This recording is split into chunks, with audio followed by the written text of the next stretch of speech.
नमस्कार दोस्तों, मेरे साथ है प्रकाश जी पंड्या जी। हाँ, वही जो शिक्षाविद है, स्तंभ लेखक है, चिंतक है। तो आज कुछ दृश्य देख के आया, मैं आपको दिखाना चाहूंगा। वो दृश्य देख ले आप भी प्रकाश जी। जी।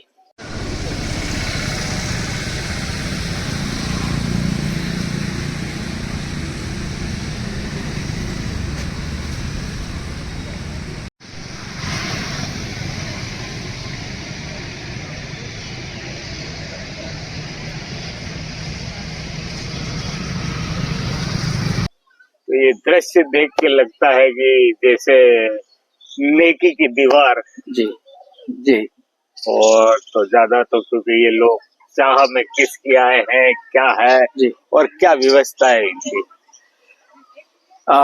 विषय तो और जैसा कहें आपने पहली प्रतिक्रिया और अभिव्यक्ति तो बिल्कुल सटीक दी है। ये नेकी की दीवार नहीं, नौकरी की दीवार है ये दीपक जी। और एक लोकोक्ति है, करे कोई भरे कोई। इस हालात के लिए जिम्मेदार कुछ और लोग हैं और अपनी अस्मिता को, अपने आबरू को, अपनी प्रतिष्ठा इज्जत को परीक्षा भवन में जाने से पहले जिस लेवल पर जो सहने की मजबूरियां हैं, बाध्यता हैं, ये नई पीढ़ी सह रही है। पर एक बात तय है दीपक जी कि आने वाली पीढ़ी तंत्र से, व्यवस्था से सवाल तो करेगी कि आखिर हमारे माँ बाप के साथ में इस तरह का आपने सलूक किया क्यों था। बहुत अच्छी बात कही आपने, सलूक किया क्यों था। लेकिन कहीं ना कहीं इसके लिए आधुनिक युग भी जिम्मेदार है, आधुनिक संयंत्र भी जिम्मेदार है। क्योंकि जिस तरीके से नकल होती है, कराई जाती है, तो उसके बाद चारा तो कुछ रहता नहीं। लेकिन साथ में आपने बहुत अच्छी बात है कि नेकी की दीवार और नौकरी की दीवार।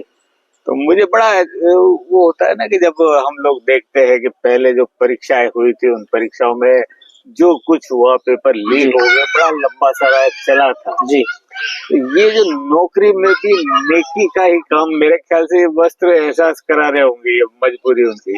जी बिल्कुल सही कहा आपने। पर एक कहावत और भी है दीपक जी, अशर्फियां लुट जाती हैं, कोयले पे ताले लगते हैं। जिन्होंने इन लोगों के लिए इस तरह की बाध्यताओं और विवशताओं की परिस्थितियां पैदा की, कोई विदेश में सैर सपाटे पर है, कोई और मौज काट रहा है, लेकिन इन नौकरी की इस दीवार में नेकी को लाख चाहने पर भी प्रयोग नहीं कर पाने की जो स्थितियां हैं, नियंत्रण कहो, नकेल कहो या सख्ती कहो, जहां बरती जानी चाहिए थी वहां पर बरतने में कहीं ना कहीं लापरवाही हुई है। इसलिए आज निर्दोष लोग, एक कोई युवती, कोई किशोरी, कोई गृहिणी परीक्षा देने आ रही है और जब उसके साथ ये लगता है उसे कि वो दुपट्टा उतार के अंदर जाए, वो चूड़ी उतार के अंदर जाए, वो कान की बाली या नाक की नथनी उतार के अंदर जाए, यहाँ तक कि जिसने पवित्रता या शुद्धता या अपनी आस्था के कारण कोई मौली बांध रखा है तो मौली काट करके अंदर जाए, तो उन्हें अटपटा सा लगता तो होगा कि आखिर इसके लिए जो जिम्मेदार लोग थे वो तो आज भी मौज में हैं और उन पर ये पाबंदियां क्यों लगी। पर एक बात आपने बड़ी महत्वपूर्ण कही कि इन सब के पीछे जिम्मेदार आधुनिक जो संयंत्र हैं, आज जो एआई का जमाना है, तो नकल की कई तरह की विधियां, तकनीकें, कोई ब्लूटूथ से तो कोई किसी तरीके से। पर पिछले वर्षों में अगर हम हालात देखें और परिस्थितियां देखें तो जो गलत चीजें हुई उनमें ब्लूटूथ या ये चीजें कहीं प्रयोग में नहीं लाई गई, कहीं प्रयोग नहीं लाई गई, उन्हें तो घर बैठे पेपर मिल गए थे। तो इस हालात के लिए जो जिम्मेदार लोग हैं, उन्हें अभी जो परीक्षा दे रही पीढ़ी है, उसकी आने वाली पीढ़ी को उसके सवालों के जवाब तो देने होंगे। जी, सवालों के जवाब तो देने ही होंगे। लेकिन साथ में एक चीज महत्वपूर्ण है दोस्तों, जिनको हम तो चाहेंगे सभी को नौकरी मिले जाए, लेकिन जिनको भी नौकरी मिले, याद रखे नेकी करे, नहीं तो ये दीवारें और बड़ी ऊंची और मजबूत होती चली जाएंगी। क्या बात है दीपक जी। तो बहुत बहुत आभार आपका।